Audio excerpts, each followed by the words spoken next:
Hi friends, இன்றைக்கி நம்ம evening snacks தான் பார்க்க போகிறோம். என்ன பார்க்க போகிறோன்னா மீன் மேக்கர் 65 தான் பார்க்க போகிறோம். நான் வந்து கொஞ்சமான அளவு வந்து மீன் மேக்கர் பிளேட்டில் எடுத்து வச்சுக்கிறேன். இது பார்த்திங்கன்னா நல்லா கொதிக்கிற வாட்டரில் வந்து பார்த்திங்கன்னா நம்ம வந்து மீன் மேக்கரை வந்து அந்த வாட்டரில் போட்டுக்கலாம். தேவையான அளவு அந்த உப்பு வந்து அந்த வாட்டரில் சேர்த்தா தான் நல்லா வந்து பாயில் ஆகி நல்லா ஸ்பாஞ்ச் மாதிரி வரும். சேர்த்துக்கலாம். அதுக்கப்புறம் வந்து இது வந்து நல்லா பாயில் ஆகட்டும். பாயில் ஆனோடனே கொஞ்ச நேரம் வெயிட் பண்ணுங்கள். நல்லா வந்து நீங்கள் தொட்டு பாருங்கள். நல்லா ஸ்பாஞ்ச் மாதிரி வந்துருந்ததுன்னா கொஞ்ச நேரம் எடுத்து வச்சுட்டு அதுக்கப்புறம் பார்த்தீங்கன்னா இது ஃபில்டர் பண்ணிக்கோங்க. அதுக்கப்புறம் இதை வந்து நல்லா ட்ரை பண்ணி புழிஞ்சு எடுத்துக்கலாம். எடுத்தோடனே நம்ம இஞ்சி பூண்டு பேஸ்ட் வந்து ரெடி பண்ணியாச்சு. ஒரு பிளேட்டில் எடுத்துக்கலாம்.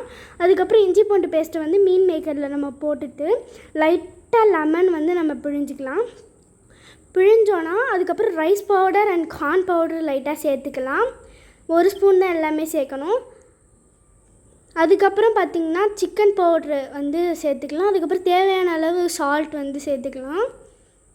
அதுக்கப்புறம் இதை வந்து நல்லா வந்து கொஞ்சம் தண்ணி ஊற்றாமல் லைட்டாக மிக்ஸ் பண்ணிவிட்டு நெக்ஸ்ட்டு கையில் வந்து தண்ணி வந்து ட்ராப்பாக மிக்ஸ் பண்ணிக்கலாம்.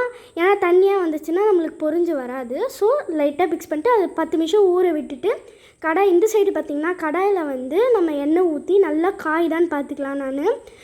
காய்தான்னு பார்த்துட்டுக்கப்புறம் அந்த மீன் மேக்கர் நம்ம ரெடி பண்ணி வச்சுருந்தோம்ல அதை போட்டுட்டோன்னா சுவையான சோயா 65 ரெடி. நாங்கள் வந்து பார்த்திங்கன்னா செஞ்சு பார்த்துட்டோம். நீங்கள் செஞ்சுட்டு நல்லா இருக்கான்னு கமெண்ட் செக்ஷனில் கமெண்ட் பண்ணிவிட்டு மறக்காமல் சப்ஸ்கிரைப் பண்ணிவிடுங்க. அண்ட் லைக்கும் பண்ணிவிடுங்க. எங்கள் வீட்டில் பார்த்திங்கன்னா எல்லாருமே சாப்பிட்டு முடிச்சாச்சு. நீங்கள் சாப்பிட்டு முடிச்சிட்டிங்களான்னு கமெண்ட் செக்ஷனில் அதுவும் கமெண்ட் பண்ணிவிடுங்க. பாய்.